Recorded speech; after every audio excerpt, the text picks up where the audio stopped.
പുല്ല് വല്ല പാമ്പ് കൊണ്ടേ ഇപ്പൊ കടി കിട്ടും കേട്ടാ. പക്ഷെ ഈ പയർ നിൽക്കുന്ന കണ്ടിട്ട് പറിക്കാണ്ടിരിക്കാനും തോന്നുന്നില്ല. എടാ കിച്ചു, ആരെങ്കിലും കണ്ട വഴക്ക് പറയും, നമുക്ക് പോവാടാ, ഇത് മതി. ആക്ച്വലി നമ്മൾ പാലക്കാട് വന്നത് പയർ പറിക്കാനല്ല കേട്ടോ. നമ്മൾ പാലക്കാട് ചന്ദ്രാനഗറിലുള്ള സീട്രിയിൽ വന്നതാണ്. ഇത്രയും കാലം മറ്റൊരു ഡീപ്പ് ക്ലീനിങ് ബ്രാൻഡിനെ ഹെൽപ്പ് ചെയ്യുന്നതിന് എന്നെ പിന്നോട്ട് വലിച്ച കാര്യങ്ങളെന്ന് വെച്ച് കഴിഞ്ഞാൽ, ഞാൻ ഒരു ബ്രാൻഡിനെ നിങ്ങൾക്ക് പരിചയപ്പെടുത്തുമ്പോഴത്തേക്കും ആ ഒരു ബ്രാൻഡിന് ഹൈലി ക്വാളിഫിക്കേഷൻ ഉണ്ടാവണം. മാത്രമല്ല അവർ കീപ്പ് ചെയ്യുന്ന എത്തിക്കൽ ക്വാളിറ്റീസ് അടിപൊളിയായിരിക്കണം.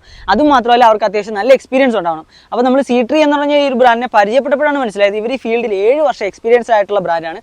മാത്രമല്ല ഇവരുടെ സ്റ്റാഫ് ഹൈലി ക്വാളിഫൈഡ് ആണ്, ഹൈലി എക്സ്പീരിയൻസ്ഡ് ആണ്. മാത്രമല്ല ഇവർ കീപ്പ് ചെയ്യുന്ന എത്തിക്കൽ ക്വാളിറ്റീസും കിടക്കനാണ്. അപ്പോൾ അതുകൊണ്ട് മാത്രമാണ് സീട്രിയെ ഞാൻ നിങ്ങൾക്ക് മുന്നിൽ പരിചയപ്പെടുത്തുന്നത്. പാലക്കാട്, മലപ്പുറം, തൃശ്ശൂർ, കോയമ്പത്തൂർ, പൊള്ളാച്ചി എന്നീ സ്ഥലങ്ങളിലാണ് പ്രീമിയം ക്വാളിറ്റി സർവീസ് സീട്രി ഓഫർ ചെയ്യുന്നത്. ഇൻ കേസ് 5000 സ്ക്വയർ ഫീറ്റിന് മുകളിൽ ഏരിയ ഉണ്ടെങ്കിൽ all Kerala ലെവലിലും all Tamil Nadu ലെവലിലും service available ആണ്. അപ്പോൾ നമ്മുടെ സീട്രിയുടെ പ്രീമിയം സർവീസസിന്റെ ലിസ്റ്റ് വരുന്നത് full house cleaning, kitchen deep cleaning, അതുപോലെ commercial area cleaning, bathroom deep cleaning, floor scrubbing, glass cleaning, sofa ഷാമ്പൂയിങ്, bed ഷാമ്പൂയിങ് എന്നിങ്ങനെയാണ്. അപ്പോൾ നിങ്ങൾക്ക് ആവശ്യമുള്ള സർവീസിന്റെ പാക്കേജ് ഡീറ്റെയിൽസ് അറിയാനും സർവീസ് ബുക്ക് ചെയ്യാനായിട്ട് താഴെ കാണുന്ന നമ്പറിൽ സീട്രിയെ കോൺടാക്ട് ചെയ്യുക. പിന്നെ ഈ പയറൊന്നും നമ്മൾ ഇവിടുന്ന് കട്ടുപറിച്ചല്ല കേട്ടോ. നമ്മൾ പാലക്കാട് വന്നപ്പോഴത്തേക്കും നമ്മുടെ പാലക്കാടുള്ള അമ്മയുടെ കൃഷി സ്ഥലത്ത് നിന്ന് അമ്മയുടെ അനുവാദത്തോടു കൂടി തന്നെ പറിച്ചതാണ്.